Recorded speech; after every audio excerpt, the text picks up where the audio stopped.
All right, so we're going to tell you a little bit about primer. There's a couple different kinds. Actually, there's a million different kinds, but there's basically two. There's etch primer and then there's fill primer. Etch primer is real simple. Etch primer goes on bare metal, okay? Fill primer goes on, say, a painted surface or over top of etch primer, okay? Etch primer means it etches into the bare metal. It grabs a hold of the metal, okay? Now, without getting too detailed, you can get fill primer that has like an etching component in it so it works. I'm showing you some real basic stuff like our videos on how to do the little tips of how to do things a little bit easier.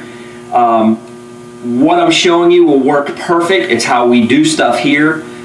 You can go get spray guns and all that. I'm going to show you how to use some of these primers in a spray can. It's a really good primer. It's stuff we've used for years. On smaller parts, it works great. Now, if you're going to do the whole bike, I would recommend getting a quart and a spray gun and doing all that. But if you're just doing a fender or the inner dash, say, of your bike, something like that, this will work fine. So the stuff that I've used for years, I recommend it, don't endorse it, nothing, is a company called SEM, okay?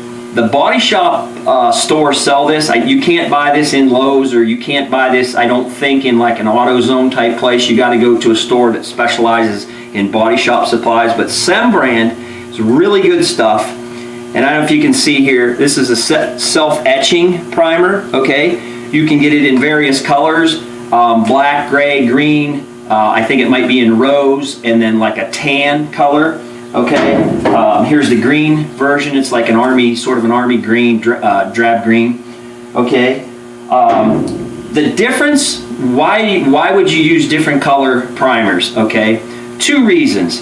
On an etch primer, it's not real important. Okay, on the fill primer, it's a little bit more important, and we'll get to that. But on an etch primer, since that's the bottom layer of that's next to the metal, okay, what I like to do is, let's say you're going to paint your bike black. Let's just say that, for instance.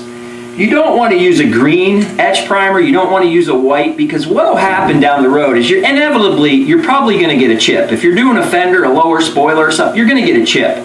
Well, if you chip the paint, the etch primer underneath usually adheres really good, and at least you have a black mark underneath, okay? So it's not so noticeable. If you use a green or a gray primer underneath, when you get that chip, you're going to see that white spot, okay? That's really the only reason that I like to use the different colors. And you just try to get as close as you can, you know? I mean, if you're painting something white, you want to try to use a whiter kind of a, you know, the tannish etch primer. But in a nutshell, that's why. It doesn't make any difference on the quality, anything else like that. It's just simply for that reason. Okay, so that takes care of etch primer. You can also buy etch primer in quarts, gallons, whatever you want to do. If you're painting a car or something, you can buy it in whatever you want. I just like the spray cans because they're real easy to use. Make sure you shake them really good, follow the directions, and when you start spraying, spray it off the bike, like spray it in the air over here for a while, spray it on a piece of cardboard, and you'll see those primers take a long time for the actual primer to come out. You'll get a bunch of watery looking stuff. Don't spray that on your bike because it won't hurt anything, but it's going to run, okay? So shake it up real good and keep spraying until you get a consistent pattern on your cardboard, and we'll show you that in the next video, but just be aware of that. The next one that I said was the fill primer. This is called high build, fill primer, whatever.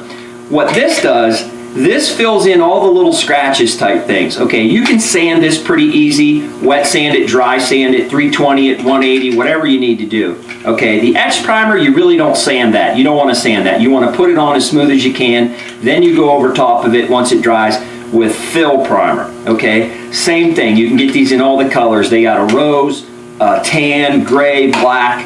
Now, the thing that I say with the colors on that, you really want to try to get as close to the paint color that you're going to do. Okay, so if you're doing white, your closest one would be like the light tan or the gray. Reason you want to do that is people always say, well, how much paint am I going to need? And I always say, well, what color are you going over top of? Okay, if you're using black paint over top of black primer, you're going to use less paint because it fills more. Okay, I don't know if you guys ever painted the walls in your house. Okay, you use some cheaper paint, you paint, and as soon as it dries, you see through it, okay? So you do it again, you put another coat on, use twice as much paint. So what you do is you get the base primer color as close as you can to what your top coat is. And there's even stuff out there you can tint the primer and get it almost exactly to the color of your paint because you use less material. So again, if you were painting white over top of black, you know, common sense, you would have to put so much more white on it just to cover that black. Okay, so that's the thought of that. So that's why you would choose different colors. Then again, you have that benefit. If you got a rock chip, you at least have something underneath that looks somewhat close. Okay, so these three primers, or the high build and the etch, Sem brand. I can't remember how much this stuff is. I think it's like 15, 18, 20 bucks a can. Okay, and this will do your whole bike and then some. Okay, I mean, unless you're going crazy, this will do your whole bike with no problem. The other thing that you can do is, I said this is a quart I had, but this is if you buy a quart of primer, okay, this type of stuff you have to make sure, most of these, or as far as I know, all of them take an activator, okay, so you have to buy both so the cost goes up. Now, activator, catalyst, hardener, all the same thing, okay, it's something to make the paint get hard, okay, so whatever you call it. This one's called urethane primer catalyst. Okay, for Victory paint, when you have the paint in the clear, it's called activator. It's the same thing. I don't want to say it's the same chemical makeup because it is not. I'm just saying the wording, catalyst, activator, and hardener are interchangeable. Okay, so different brands call it different things. It's the same thing. Okay, the one thing you want to know is in the types of primer, you can get lacquer primer, urethane primer. You want to get the urethane primer, okay?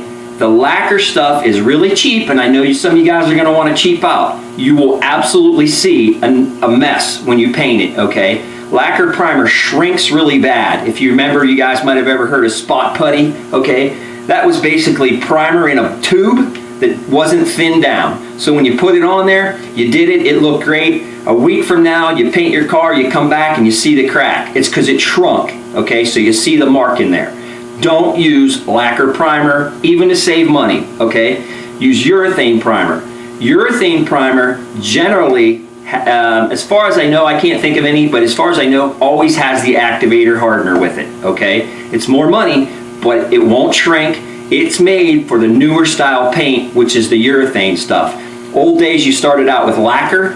60s, 70s was lacquer, then you kind of went into enamels, then you went into the base coat, clear coat stuff, and that was the urethane. That's what all the new cars are. Way more durable, like tons more durable. So that's what you want to use. You want to use urethane, and then it's compatible with the paint. If you don't, some of those times I've seen where you use a cheap primer and you put the paint on, it eats the primer and it lifts it right off, and now you have a mess because you cut corners. So I got give you guys all kind of little cut corner tips. That is not one of them. Use the right stuff, okay? The job when you're done will be night and day difference, okay? Your life will be night and day difference, and when you cut corners, you're gonna pay for that in the end, okay? It'll cost you more.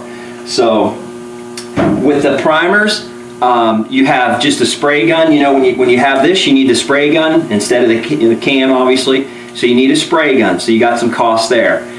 Just a quick thing on spray guns. There's a million kind out there, okay? You got spray guns from $600 or $800 down to 10 bucks on sale at Harbor Freight. I can tell you, and I'll take a lot of shit for this, you can use a Harbor Freight gun and paint and get damn near a perfect paint job. I've done it. I've painted cars that are in magazines, on calendars, on posters. We've won awards. You can do it, okay? If you don't know what you're doing, you will not know the difference. You do not need a $500 spray gun, okay?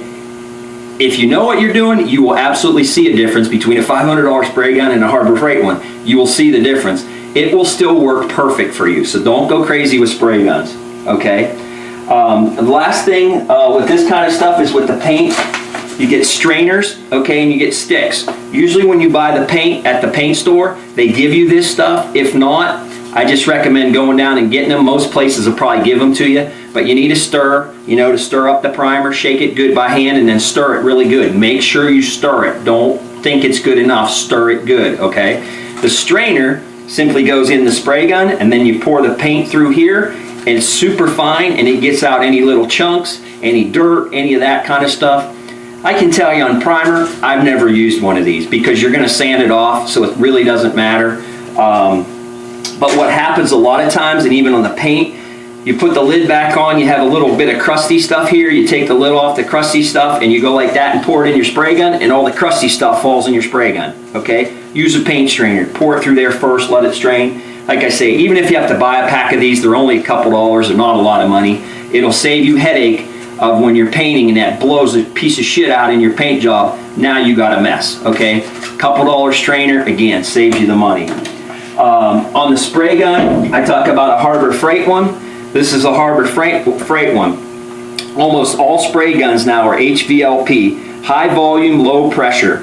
It's an EPA type thing. It puts a lot of paint out at a lower pressure, okay? So you guys that are used to listening to the hit the gun and hearing the sound and thinking more pressure and all, it doesn't work that way. You'll have a mess, okay? So the Harbor Freight gun works perfect. This is one of the $9.99 ones. It's the top feed. You always want to make sure if you're using the Victory paints or any metallic paints anymore, you get a cup on the top. The old guns had the cup in the bottom, okay? And what happens, the metallics and the pearls separate out. They go to the bottom. So when you start painting, you're going to have, you know, a decent looking color, but the farther you go and the paint goes down, that metallic is more concentrated. So by the time you're done spraying, you're going to have a ton of metallic in your paint. It's probably going to lighten the color up. So if you're doing a fender today and something else tomorrow, chances are it's going to look different. Don't use a bottom cup gun, okay? They had fancy ones with stirrers in them and people put marbles. Don't do any of that stuff.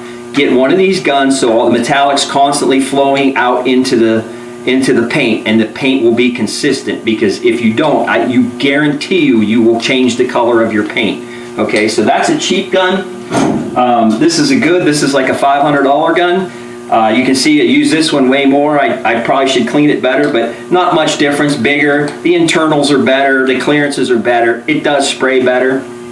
Okay, so that's really all there is to it. I get a little trick gauge here, so if you don't have a regulator on your compressor, you can buy one of these little gauges and you just regulate the pressure right here to what you want. I'll show you later how to work a spray gun, some basics of it, what the knobs do and why you do that. But that's basically it. Your air compressor, if you have this kind of gun, the little pancake ones will not work. They're too much volume. Like I said, high volume, low pressure. It's putting a lot of air out, okay? Low pressure, but it's a lot of air. Little pancake compressors won't work. You need a bigger one to keep up, because what you don't want to do is start spraying and start running out of air, because it changes your pressure, changes your mixture, your color will change. It's just not going to put the paint on the part like it should. Okay, so make sure you have a decent compressor. So you can see the cost is starting to go up a little bit. That's why I said spray cans, okay, because they work perfect for you guys. But if you have some of this stuff, I'd hopefully give you some tips on it.